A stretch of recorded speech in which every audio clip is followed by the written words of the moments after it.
డిండి వరద నీటి ప్రవాహంతో అచ్చంపేటలోని దేవరకొండ నియోజకవర్గంలోని వరదలు వంకలు పోటెత్తి ప్రవహిస్తూ ఉండడంతో వరద ఉధృతికి చేపల వేటకు వెళ్లిన చెంచున కుటుంబం సిద్ధాపూర్ సమీపాన చిక్కుకున్నారు. డిండి మండలంలోని గోనబోయినపల్లి గ్రామానికి చెందిన ఒకే కుటుంబానికి చెందిన చెంచులు ఎప్పటి మాదిరిగానే 5 పురుషులు 2 ఆడవాళ్లు 3 పిల్లలతో కలిసి చేపల వేటకు వెళ్లారు.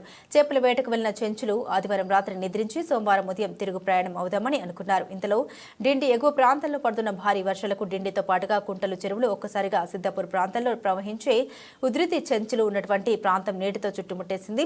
గ్రామానికి చెందిన ఒకే కుటుంబం చేపల వేటకు వెళ్లి తిరిగి రాకపోవడంతో సమాచారాన్ని సేకరించిన గ్రామస్తులు నీటి వాగులో చిక్కిపోయారని తెలుసుకున్నారు.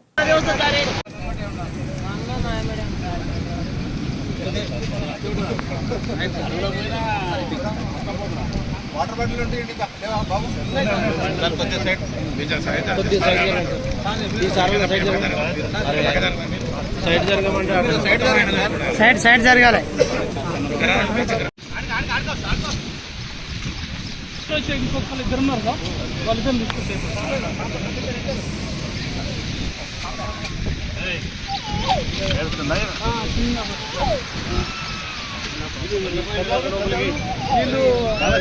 వీళ్ళు దేనికోసం వీళ్ళందరూ రాలేదు. వీళ్ళమ్మ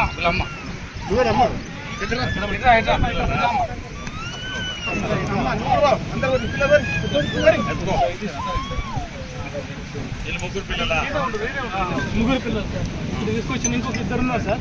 వాళ్ళిద్దరు ఎట్రా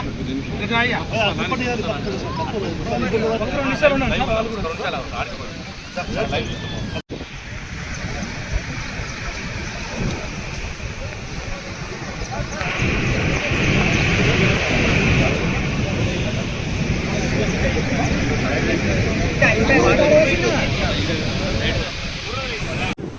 రాష్ట్రంలో విస్తారంగా కురుస్తున్న వర్షాల కారణంగా మరి గోనబోయినపల్లి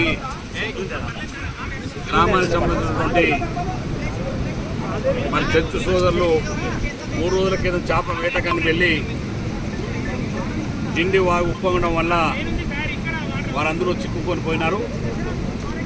గత 3 రోజుల నుంచి వాళ్ళు అక్కడే ఉండడం వల్ల మరి బయట ఉన్నటువంటి వాళ్ళకు కొంత సమాచారం లేట్ అయినప్పటికీ నిన్న తెలియగానే మరి ప్రభుత్వ యంత్రాంగం అంతా కూడా గౌరవ కలెక్టర్ గారు, ఎస్పీ గారు మరి నేను మాట్లాడి వారితో మరి రెస్క్యూ టీంని మరి వెంటనే పంపించేటువంటి కార్యక్రమం కానీ గత రాత్రి నుంచి ఇక్కడ ఉన్నటువంటి ఆర్డీఓ గారు, డిఎస్పీ గారు, వారి పోలీస్ శాఖ సిబ్బంది, దేవరకొండకు సంబంధించిన వారు, అదేవిధంగా అచ్చంపేటకు సంబంధించినటువంటి మరి పోలీస్ అధికారులు, రెవెన్యూ అధికారులు, మిగతా అధికార యంత్రాంగం అంతా కూడా 2 నియోజకవర్గాలకు సంబంధించిన అధికార యంత్రాంగం కూడా ఇక్కడనే ఉండి రాత్రి అంతా కూడా వాళ్ళకి ఏ రకమైనటువంటి ఇబ్బందులు, ప్రమాదం జరగకుండా ఎప్పటికప్పుడు పర్యవేక్షిస్తూ మరి ఈరోజు ఉదయమే ఇక్కడికి రెస్క్యూ టీం వచ్చి